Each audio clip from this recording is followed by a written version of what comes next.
आज मैं आपको बिहार के मिथिला क्षेत्र की एक बहुत दिलचस्प कहानी सुनाने जा रही हूँ, जहाँ पर मुस्लिम लड़कियों का एक समूह मधुबनी पेंटिंग की कला को सीखकर एक विशेष प्रथा को चुनौती दे रहा है। ये कला ऐतिहासिक रूप से ऊंची जाति की हिंदू महिलाओं की विशेषता रही है, जो हिंदू धार्मिक व्यक्तित्व जैसे राम और सीता की कहानियों को चित्रित करती थी। बिहार के मधुबनी जिले से निकली इस शैली की कई पेंटिंग्स दुनिया भर में मशहूर हैं। महिलाओं के लिए मधुबनी पेंटिंग सीखने की एक परियोजना दिसंबर 2020 में एक मधुबनी कलाकार अवनीश कर्ण द्वारा की गई थी। दिलचस्प बात यह है कि प्रशिक्षण के लिए आने वाली ज्यादातर छात्र मुस्लिम लड़कियां थीं। उनका प्रशिक्षण आर्ट रीच इंडिया और सीमा कोहली स्टूडियो द्वारा समर्थित है। ऐतिहासिक रूप से इस क्षेत्र के मुसलमान धार्मिक कारणों से इस कला को सीखने से परहेज करते रहे हैं। इसने साजिया बुशरा के दादाजी हाजी जमील अख्तर को ये कला सीखने से रोक दिया था। इस कला को मुसलमानों ने पूरी तरह से स्वीकार नहीं किया था, जिसके कारण वह इसे आगे नहीं बढ़ा सके थे। साजिया और उनकी छोटी बहन सालेहा को इस कला के रूप में दिलचस्पी हो गई, जिसके तहत उन्होंने अपने दादाजी के इस सपने को पूरा करने की ठान ली और इस कला को आगे बढ़ाने का फैसला किया। आर्ट बोले स्टूडियो में हिजाब पहन के बैठी 18 वर्षीय साजिया ने TwoCircles.net को बताया कि मधुबनी पेंटिंग सीखना उनके लिए बहुत मायने रखता है, क्योंकि उनके दादाजी इस कला को सीखना चाहते थे, लेकिन कुछ धार्मिक और राजनीतिक कारणों की वजह से वो ऐसा नहीं कर सके।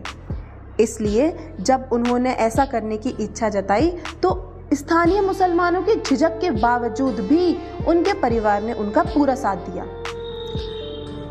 साजिया ने अपनी एक पेंटिंग दिखाई और कहा, जब भी हम घर पर पेंट करते हैं तो हमारे दादाजी हमें देखते हैं। वो बहुत खुश होते हैं कि हम ऐसा कर रहे हैं और ये हमारे लिए फख्र की बात है और बेहद कीमती है।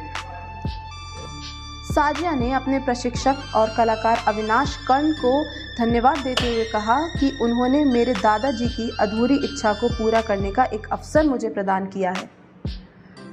साजिया की छोटी बहन सालेहा अपनी कला के माध्यम से अपने जीवन और समाज की कहानियों को चित्रित करना चाहती हैं, जिसमें से एक लैंगिक भेदभाव भी है।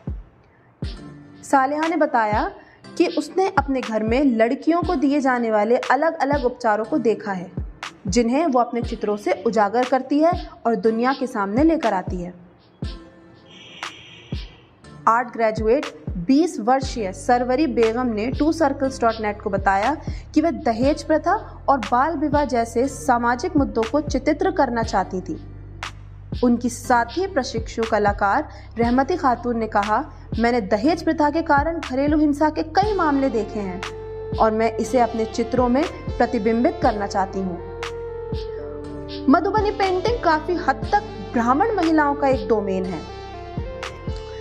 ऐतिहासिक रूप से ऊंची जाति की हिंदू महिलाओं द्वारा इस कला के रूप का अभ्यास किया जाता था। बहुत बाद में निचली जातियों और दलितों की महिलाओं ने ये कला सीखना शुरू की। पिछले कुछ दशकों में ही इस कला ने दलित समुदाय के चित्रकारों को वैधता दी है।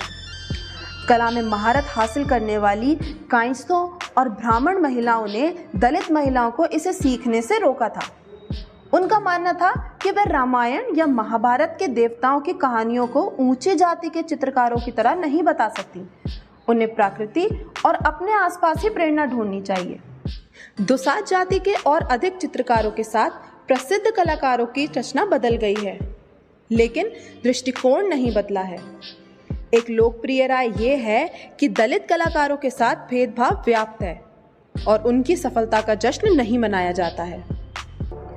अविनाश कर्ण ने TwoCircles.net को बताया कि आमतौर पर संसाधनों की कमी होती है, लेकिन वो आर्ट बोले स्टूडियो के माध्यम से इस कला को सामुदायिक स्तर पर ले जाना चाहते हैं। कर्ण ने कहा कि सरवरी बेगम, सालेहा शेख, साजिया बुशरा और रहमती खातून की पेंटिंग्स जो आर्ट बोले स्टूडियो में देखी गई थीं, भले ही कलात्मक रूप से उत्तम ना हो, लेकिन इस कला के रूप के साथ मुस्लिम समुदाय का जुड़ाव सकारात्मक विकास है।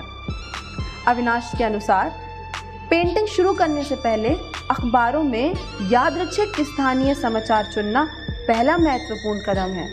उन्होंने कहा समाचारों को क्लिप करना और कागज़ पर चित्र करने के लिए अंक लिखना कहानी के दृश्य में अगला कदम है।